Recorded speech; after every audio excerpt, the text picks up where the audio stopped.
our top speaker today is Suzanne Harder from Blue Shield Germany, and we're delighted that she's going to tell us a little bit more about the work of the National Committee there. Thank you very much, Suzanne.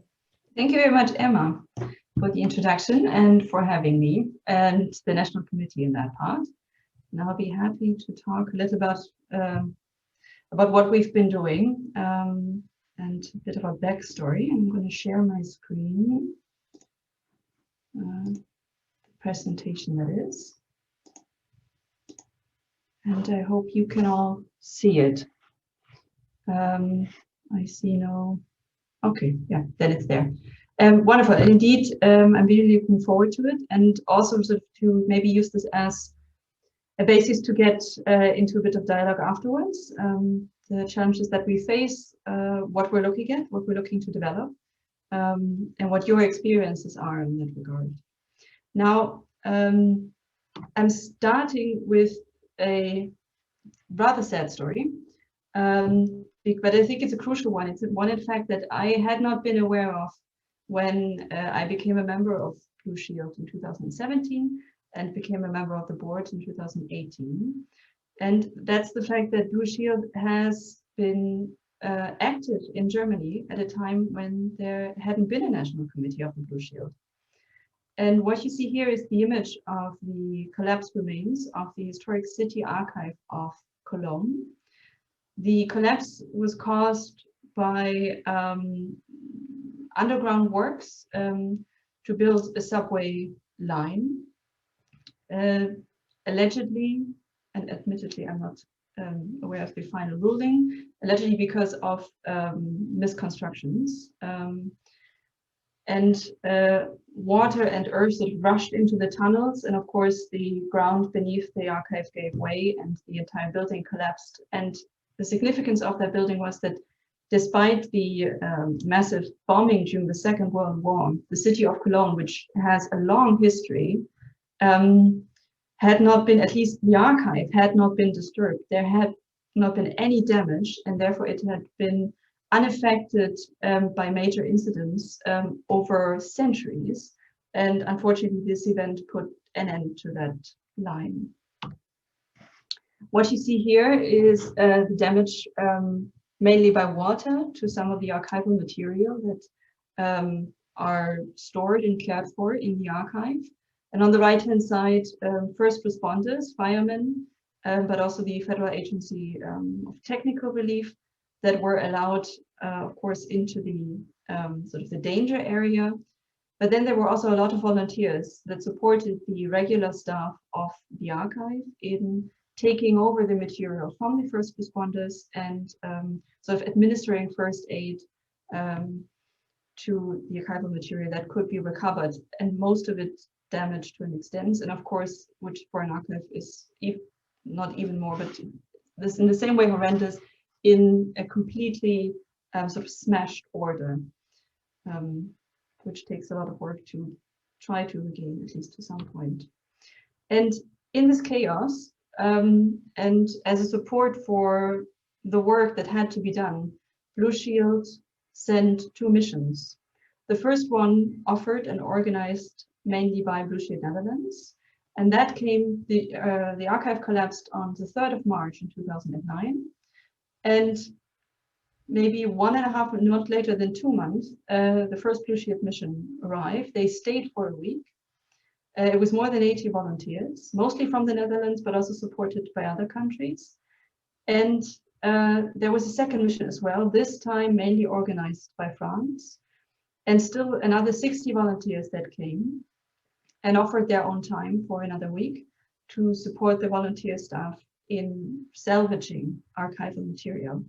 And what they mainly did was sorting material, sort of selecting dry and wet materials, and then bringing them to the respective places where these specific measures could be implemented, and how this material could be treated. They cleaned and registered material at different sort of workstations, and that for 2 entire weeks. So altogether, there were more than 140 volunteers that came to Germany in these 2 weeks alone. And when I first spoke to the colleagues from the Historic City Archive, that in fact are members now of our committee, it was very clear how much this support meant to them and how they appreciated the support by those volunteers. And in fact, that's what motivated them to join Blue Shield Germany and thereby sort of our international network. However, as I said, in 2009, there had not been a national committee and there would not be one for another 8 years. In fact, the story of our Blue Shield Committee sort of being founded is a long-winded one. And that has a bit of a background in our national structure and how certain processes and responsibilities are located. What has been there, as I understand from 2005 or 2006, was a representative of the Blue Shield in Germany, and that is Dr. Thomas Schuler, who you see here on the left-hand image, who has been very much involved and connected with the Association of National Committees of the Blue Shield. And he was the head of ICOM's Disaster Relief Task Force for quite a long time.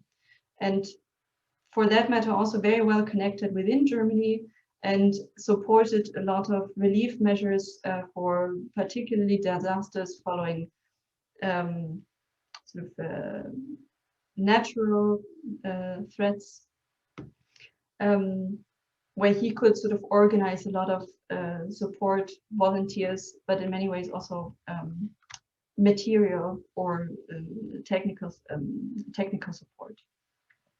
What you see here on the right-hand side is another image, representatives already in 2013 from ICOM and the respective national organizations that correspond to ICA and IFLA, as well as a representative of the German Society for Cultural Property Protection.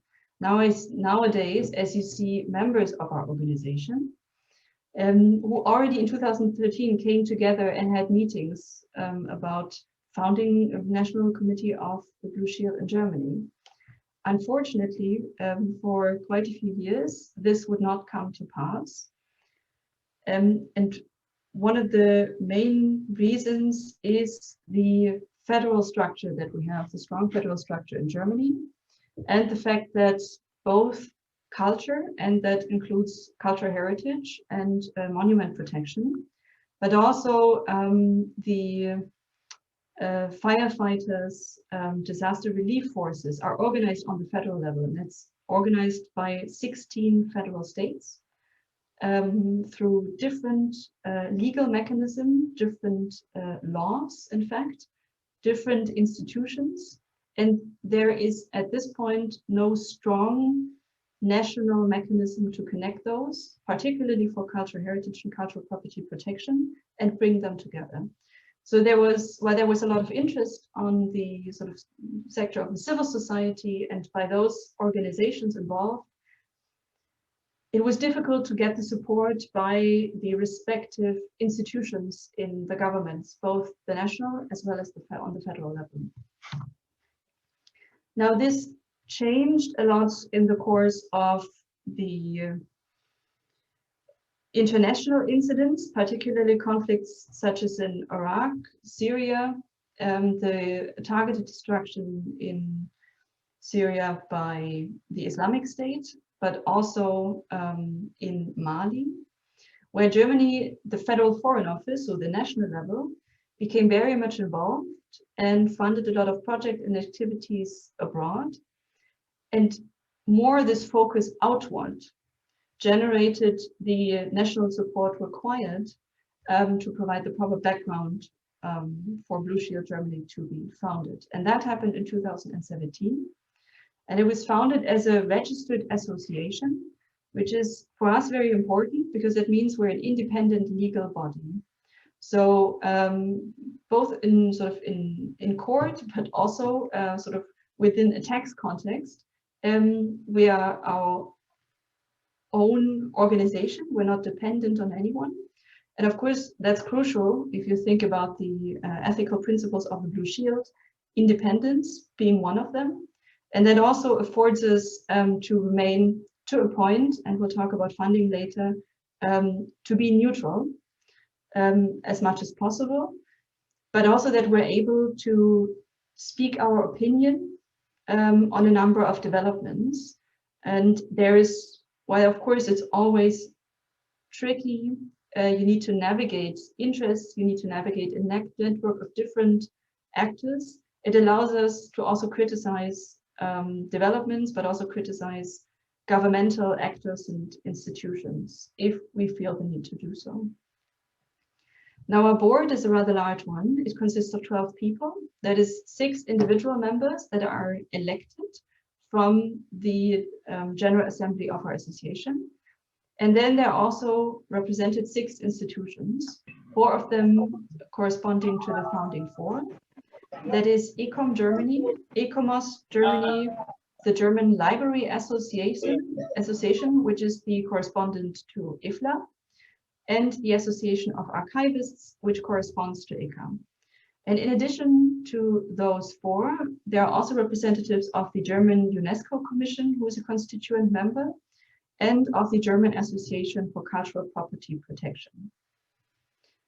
And that's why, for one, we really see ourselves as, on one hand, yes, an organization, but an organization that brings together a network of a number of other organizations active in the field of cultural property protection and cultural heritage protection and conservation in Germany.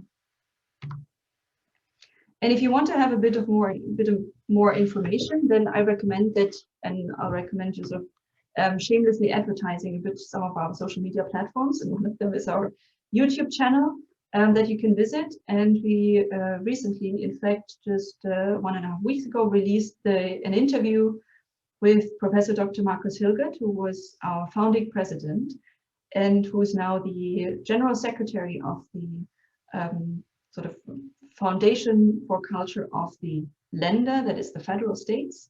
So a very central role that he plays with regard to cultural heritage and cultural property protection in Germany. And he's speaking a bit of the motivation and the process to found Blue Shield Germany in this time, 2016, 2017. So please feel free to check it out. Another sort of byproduct and advantage that we have by being a registered association is that we can charge membership fees. And in fact, we do so. Compared to other organizations, a moderate amount, that's 50 euro a year, within German standards, of course.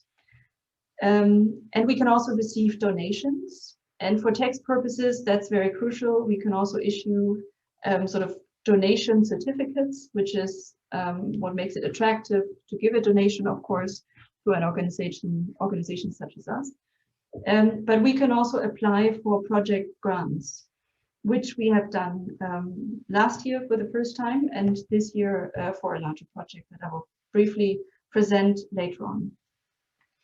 And some of our aims are that what we're really looking for is to establish a strong network with partners in Germany that are active in cultural property protection, of course.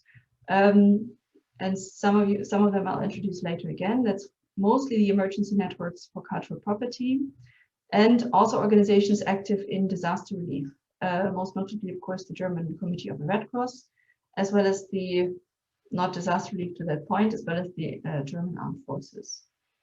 But for us as an organization, as you can imagine, sort of bridging the gap between 16 federal states, it's very important also that we find stable funding, which allows us to do this work, not just sort of project-based, but providing a continuous,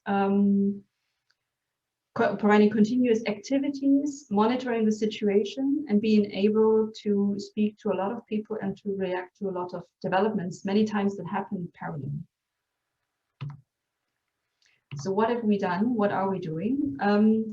And I've grouped it a bit in accordance with the areas of activity. And the first one, by the way, first one not meaning in sort of in any way of hierarchical order.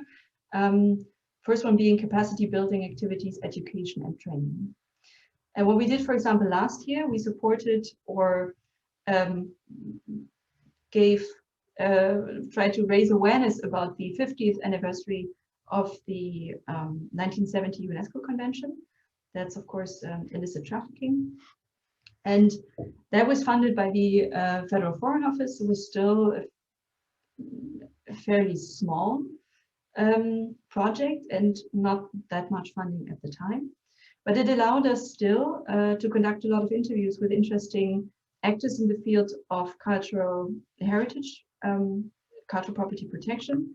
One of them, in fact, being the Minister of Canadian Heritage, with Joe King, a representative who's working for ICCROM, and a number of other organizations, and in fact also a number of academics that have a very critical view of the convention, and also were able to, and we encouraged them to voice this criticism and argue their concerns.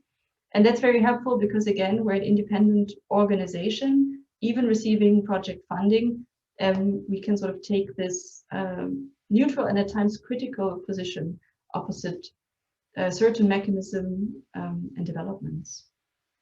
By the way, this was very important, and we were happy to cooperate with BTU Cottbus-Senftenberg. So this project was implemented as part of a study project. 8 students cooperated and developed the idea, who would they like to interview. Of course, we then provided the contacts and supported getting in contact with some of the experts that were supposed to be interviewed.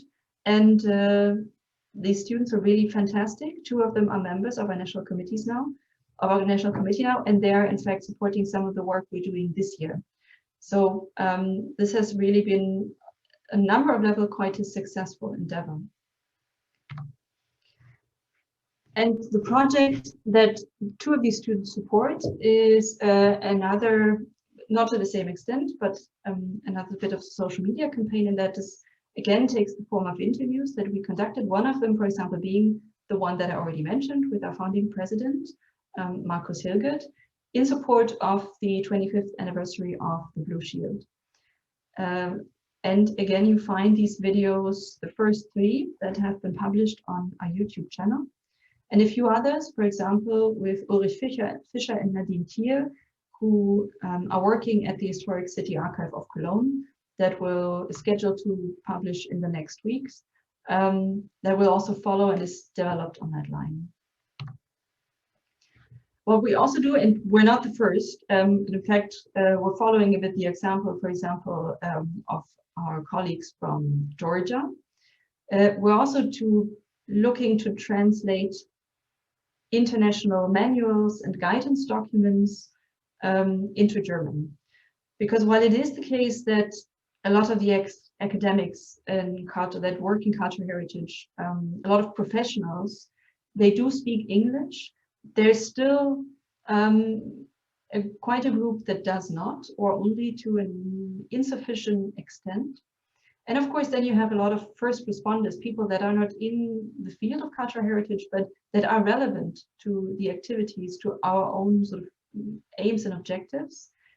And by providing certain manuals in German, it gives them access to what we consider to be an international standard, and that we would like to see implemented in Germany as well. And one of them has not been published yet, but it's also going to happen in the course of the summer, is the manual in English, Endangered Heritage, Emergency Evacuation of Heritage Collections, that was created and published by ICCROM and UNESCO. And the 4th activity that I would like to present, and in fact, that's something that I would be happy to discuss, first of all, sort of your opinion, but also how you deal sort of with this issue, is a format, and sort of a kind of a brief format, Cultural Heritage in Danger. The first installment, the first issue that we developed, focuses on the conflict in Tigray and the cultural heritage that is threatened by this conflict. And our experience was not so much with this conflict, but with the conflict in Bergkarabakh, that we had other organizations or even individual academics, experts coming to us and saying, hey, a lot of bad things or problematic things are reported, either through media or through social media. Cultural heritage apparently is threatened, it's damaged, possibly destroyed. What are you doing? Your Blue Shield, what are you doing about this? What can you do? And admittedly, as a national committee, since That is something, of course, that the international organization, ROOF organization, addresses and is looking to get into contact with the respective nations and with UNESCO. That is not what we do. That is not where we so much involve ourselves. The question is, what could we do? And we decided our best option is to inform about certain conflicts that are happening right now and that pose a threat to cultural heritage. And it's not so much the focus on what heritage do we believe or sort of allege that it is damaged in the course of the conflict, but rather which type of heritage, significant heritage, would we like to introduce that is located in conflict zones. Why is it important, and what would we lose if indeed it's damaged or destroyed? And that's sort of the intent of this brief that we hope in irregular times we're going to publish again. And we paired this with, by the way, these briefs are first of all addressing a German audience, which is why the first one was published in German first, and then we translated sort of as a second step, but we're mainly looking to address sort of a German audience. And that's why the lecture that we paired with this, that took place on the 8th of May, so pretty much a month ago, is also a sort of German language and sort of targeting a German audience. We invited Dr. Marie Huber, who researched on the relevance of World Heritage, also the implementation and the aspects of World Heritage in Ethiopia. And in fact, she's researching, has another research project on the first African airline, and I'm looking forward to our colleagues from Mozambique and Mali perhaps to open this up a bit more. It's quite an interesting development, so it's more post-colonial economy. But she was a great sort of lecturer and really talking about our many times sort of Western approach to cultural heritage, particularly in certain countries that had been colonialized in the past, and how we still have sort of these at times sort of Western goggles on, sort of these glasses when we look at these countries. And in fact, where we have to be sort of open to the fact that we dealt with it first with archaeological heritage.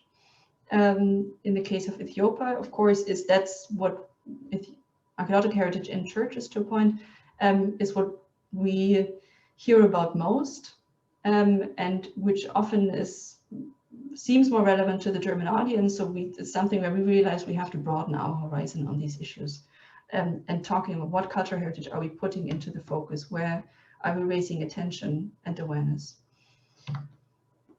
And the second area of activity that very recently we've become active in, and that's a very exciting development that in fact just started last evening, is the coordination of Blue Shield and with other partner organizations. And for us, that means collaborating with the African National Committees of the Blue Shield. And these, of course, are in Senegal, in Cameroon, in Mali, and there are two representatives. One, we'd have to say, hopefully very soon to be announced National Committee in Niger. And then there's a representative, Danny Enoch, who's also in the audience in Mozambique. And yesterday, in fact, we started this corporate collaboration, which in the course of 2021 is still in a getting to know each other phase. And I really have to stress, it's not, of course, that the colleagues from the African national committees have to get to know each other, they do, but it's mostly that sort of us from Germany and them from their respective African countries, that it's more about getting to know each other across sort of continental borders. And we started last night, and we're going to continue on the 1st of July. And after that, we'll announce the project in more detail. But I'm really happy to mention it already. I think it's going to be very exciting, and we're very much looking forward to it, what we're going to make of it. It's going to be fun, that's for sure. And then, of course, and you're probably wondering why I haven't mentioned it before, there is, and I think to a point that is the focus of every national committee, there's the area of activity, legal compliance, policy, and their implementation. And that, of course, first and foremost, is the full implementation of the 1954 Hague Conventions and its two protocols. And in fact, for Germany, it means the two protocols, we have ratified all 3 components. But the implementation is lacking to quite some extent. So what we have listed with UNESCO is a site that is under special protection. That is the Barbara Gallery or the Oberrieder Gallery, which houses sort of, it's essentially our national memory. It houses a lot of digitized, well, at least on microfiche, copies of archival materials, a lot of documents, sort of the knowledge that we perceive important, and that is supposed to outlast us, worst case scenario. But otherwise, there's not a lot of things done. So what you see here is the last report that was sent to UNESCO. That was published in 2013. I was informed, in fact, that Germany will present a new report this year, and I'm very excited. I haven't seen it yet. What they're going to write. Of course, every national report says it's great. We're really doing a lot. And there's just here and there just minor points that aren't done. For example, prioritizing cultural property that's placed under general protection. This is hardly done, but sort of this is a bit glossed over, and then you focus on the things you are kind of doing. And so for us, really getting an idea where do we stand and where do we move from here is very crucial. To that point, we've founded a working group specialized on it, and we're also very happy that in April we benefited from a presentation by Peter about sort of the experience both in the UK, but also what his perspective is from the point of British International and what we recommended. He posed a lot of questions, to many of which we had, of course, no answers, but that's a great place to start at least.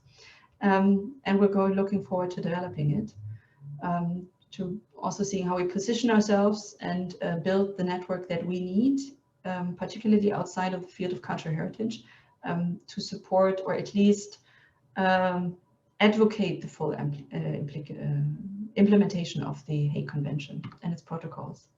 And here, and I can't repeat it enough, remember that's the crucial part. In 2000, to give you an example, in 2016, the national government adopted what's called the, in German, Konzeption zivile Verteidigung, which is the concept for civil defense, which includes all aspects of civil defense, but it also includes cultural property protection, which is great. And we were very happy to see it. But what it writes under the respective chapter is that with the exception of the Barbara Gallery, that is listed with UNESCO already, and the training of the federal forces, which doesn't really take place, everything else lies within the responsibilities of the federal states. And since 2016, nothing has happened very much. There's no slow movement coming into this entire development, but there's still a long way to go. And as I said, bridging this gap between these different federal states and seeing that they're starting the process to review whether their positions, for example, on prioritization of monuments, is still valid or whether they might actually be willing to change it. That's something that might still take quite a few years. But we're trying to gather our arguments and looking for the right people to place them with. And to that point, it's really important that also in this respect, we don't see ourselves as the only organization that can work on this issue, but that we have to get in contact and build strong relations. Yes, first and foremost, also with organizations that are relevant for the field of cultural heritage in Germany. And I'm leaving aside here the monument protection agencies and these kind of institutions. But for example, an organization that's in German, it's sort of KEK, abbreviated, which is the coordination point for the conservation of sort of the written cultural heritage or cultural property. We have a bit of a focus on the tangible in Germany, but also what's called SILK, which is the security guideline for cultural property. So they're focusing, both of them are more focusing on prevention of disasters and developing structures and providing support for cultural institutions sort of who might in the future be faced with sort of disastrous or even just incidents that could cause some damage to the cultural property, cultural heritage that they're responsible for, but they're not yet focusing to the full point on armed conflict in the same way that Blue Shield is focusing on it. So that's really our task, to see that we build up this particular aspect a bit more. And what we're doing, for example, in cooperation with them at the moment, is implementing a survey among the emergency networks for cultural property. These are local networks, for example, in one city, of cultural institutions, libraries or museums or archives that form these networks, that buy, purchase the technology, material, anything that they might need in a case where they'd have to sort of administer first aid to the cultural property they store and care for. And they also train together. So this is a great resource for any event that they can support each other. And we have this in more than 50 cities and even sometimes regions, smaller regions, where, for example, you have smaller cities or only villages, so to say, where these are formed. They don't have a fixed roof structure yet, but we're hoping that this might change in the future. And at the moment, we're conducting a survey among these networks and looking where they stand, to what extent they're still active and what support they might need. And we're doing that with these partners. And I think that's a great step, sort of combining the structures and mechanisms we have for prevention and sort of response to disasters in particular, or any sort of damaging incident, and combining them with a specific Blue Shield perspective on armed conflict. And that, for us, just at the start of building this network, is something that I really like to stress, that we can only achieve success, however you define it, or any sort of positive development, if we sort of draw it down a bit, through a multidisciplinary. That means combining the different disciplines that work to conserve, preserve, and protect cultural heritage for long term, but also looking how we can bring this together in sort of international cooperation with other countries, our neighbors in many ways, and that it's not something you can do on your own. And with that, I would like to close my presentation, and I'll stop sharing my screen. And I'd be happy to receive questions or just any sort of feedback or criticism. I'm open to everything. Thank you. Thank you so much, Susanne. That was absolutely brilliant. Thank you.